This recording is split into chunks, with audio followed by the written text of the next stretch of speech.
Udah makan harus semangat dong. Selamat malam semuanya. Itu Pak marah gitu kalian kalau kayak gitu Pak. Oke, sebelumnya perkenalkan buat yang belum kenal, nama saya Dr. Hansen. Kebetulan hari ini diberi kesempatan untuk memberi sedikit informasi tentang kesehatan. Kenapa ambil judul ini dok? Ngeri banget gitu. Kalau nggak ngeri kayaknya kurang perhatian. Jadi dibikin agak serem dikit supaya kita lebih concern terhadap kesehatan badan kita. Setuju ya? Oke, ini sengaja habis makan baru kita kasih penyuluhan. Kalau penyuluhan sebelum makan nanti makannya nggak nafsu, ya kan? Makan ini aduh sakit ini, makan ini sakit ini, makan ini sakit ini, jadinya nggak bisa makan. Jadi kita tunggu ini sengaja di terakhir. Jadi udah makan. Jadi buat berikutnya baru kita atur dietnya, ya.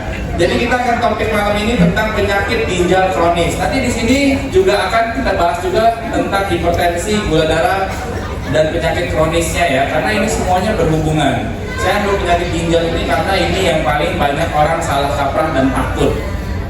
Apa-apa takut kena ginjal. Kita paling takut penyakit apa-apa, takutnya pasti kena ginjal. Pinggang sakit takut kena ginjal, minum obat takut kena ginjal. Jadi kita bahas di sini semua gimana sekalian cara jaga ginjal kita. Betul ya? Punya waktu berapa lama semalaman? Sampai subuh. Sampai subuh. Oke, pertama kita harus definisi dulu ya. Sini kan ada penyakit ginjal kronis sama ada gagal ginjal kronis. Sebenarnya beda atau sama? Sebenarnya beda, sabar dulu. Beda tulisannya ya, beda tulisannya. Sebenarnya kita sebutnya adalah gagal ginjal kronis kalau di kedokteran itu ya. Tapi sebenarnya ini dipanggil karena translate dari bahasa Inggrisnya itu kan chronic kidney disease, penyakit ginjal kronis. Jadi kalau bahasa Inggris diagnosisnya dirubah jadi begini. Tapi sebenarnya di kedokteran kita panggilnya gagal ginjal kronis. Jadi sebenarnya dua ini sama. Ya, cuma beda tulisannya aja. Jadi berikutnya untuk kedepannya entah disebut penyakit ginjal kronis atau gagal ginjal kronis itu sama ya. Oke. Kalau kita bilang kenapa sih harus perhatiin ini? Nah, di sini angka kejadiannya. Gagal ginjal ini meningkat ya. Jadi kesulitan serius ternyata yang tertinggi provinsi dengan angka tertinggi adalah Lampung. Ini berdasarkan 2023 aja ada dari 638.000 gagal ginjal kronis dan 22% populasi Indonesia, 0,3-nya di Indonesia, di Lampung yang paling tinggi. Nah, pas kita di Lampung kayaknya cocok nih topik ini buat kita bahas di sini. Jangan sampai kita menjadi bagian dari 0,3 ini, amin-amin ya.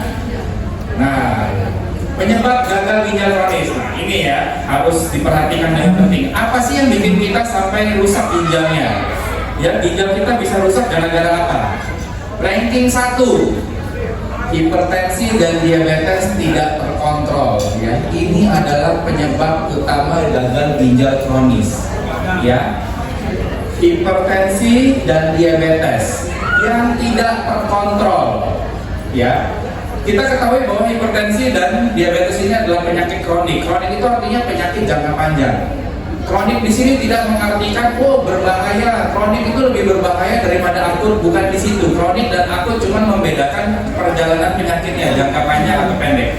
Ada penyakit yang lebih bahaya akutnya daripada kroniknya. Ada penyakit yang lebih bahaya kroniknya daripada akutnya. Jadi akut dan kronik itu hanya menentukan jangka waktunya sakitnya, jangka pendek atau jangka panjang. Diabetes dan hipertensi ini kan minum obatnya, kalau bahasa kedokterannya minum obatnya seumur hidup ya. Jadi minum obatnya jangka panjang. Nah, banyak orang yang nggak mau minum nih, baru minum dia kan sudah bagus terus berhenti. Kenapa nggak mau minum? Takut ginjalnya rusak katanya. Ya kan? Padahal di sini yang bikin rusak ginjal itu adalah kalau diabetes dan hipertensinya tidak terkontrol atau bila tidak diminum obat. Obat diabetes dan hipertensi sudah didesain untuk diminum jangka panjang. Jadi memang udah dibikin buat diminumnya lama. Kalau minum obat ini malah merusak ginjal, bukan obat, namanya racun. Ya, setuju ya? Jadi kalau dokter kasih obat darah tinggi, ini minum jangka panjang. Terus jangan dok, kalau saya minum obat ini nanti malah rusak ginjalnya. Itu salah. Selama minum obatnya dikasih oleh dokter, nggak minum sendiri, dosisnya nggak dirubah sendiri. Ya. Jadi tujuan kita dokter memberikan obat untuk kontrol diabetes, kontrol hipertensi itu untuk menjaga ginjal kita supaya tidak sampai sakit, supaya tidak sampai rusak. Jadi itu ya. Jadi bukan artinya kalau kita minum obat malah jadi ginjalnya rusak, tidak. Ini lain lagi kasusnya dengan kalau saya nggak ada hipertensi, saya minum obat hipertensi. Nah itu cari penyakit namanya. ya kan?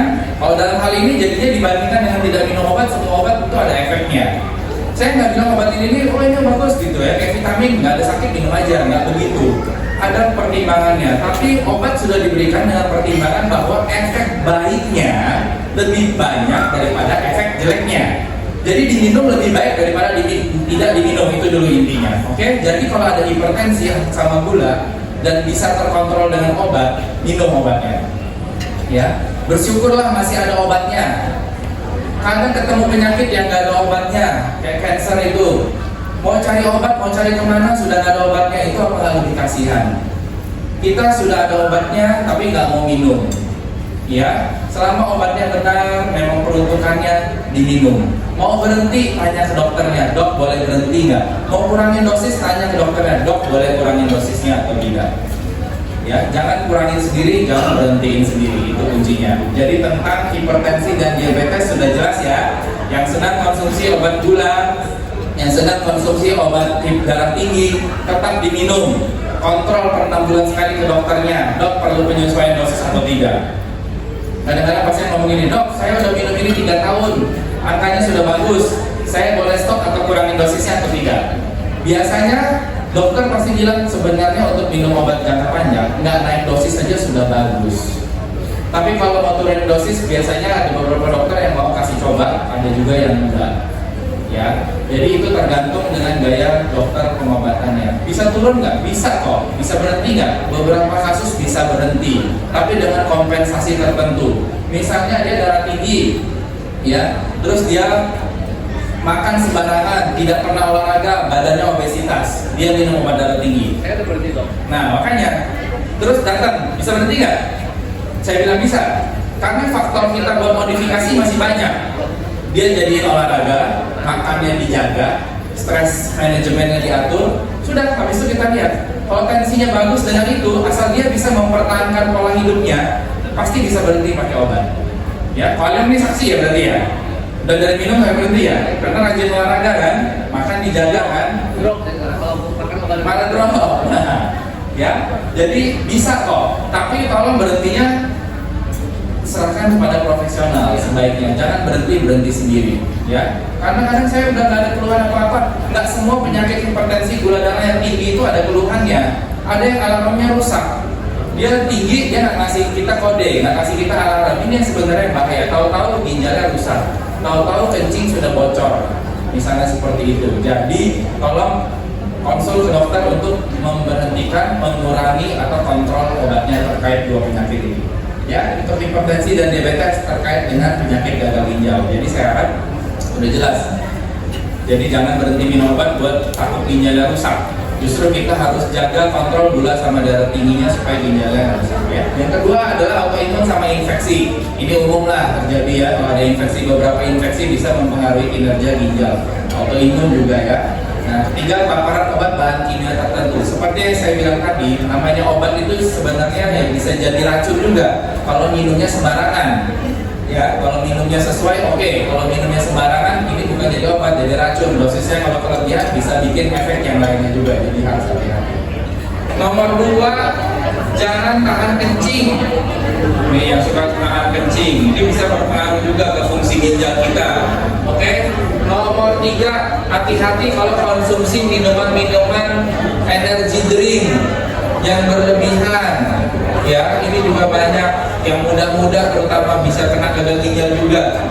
Gagal ginjal nggak cuma kena orang lansia ya, muda-muda pun banyak yang kena gagal ginjal. Biasanya justru atlet atau dia sering olahraga. Nah itu karena dia sering energy drink minum berlebihan, kenanya ke ginjal.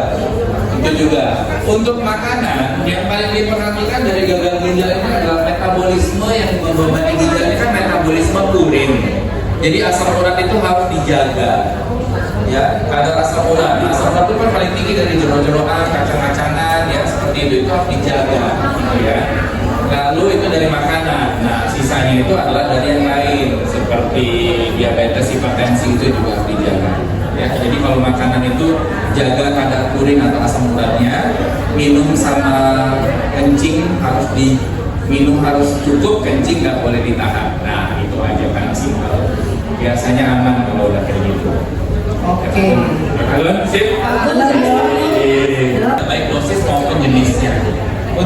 jenis apa dan obat apa yang pas ke kita, akan baiknya memang kita konsultasi ke profesional yang bisa lebih mempaskan ini cocoknya pakai obat yang mana, ya.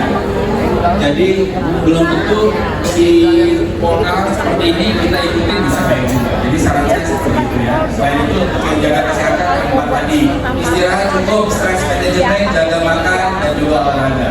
Dan pastilah kalau kita jaga itu semuanya sehat. Nggak ada semuanya ya.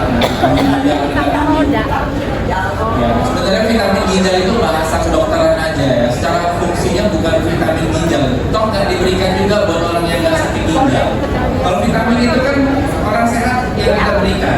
Tapi kan nggak ada orang sehat yang minum vitamin ginjal karena nggak ada. Itu bahasanya menjaga kadar protein, asupan protein stabil pada ginjal kita untuk orang yang sakit ginjal.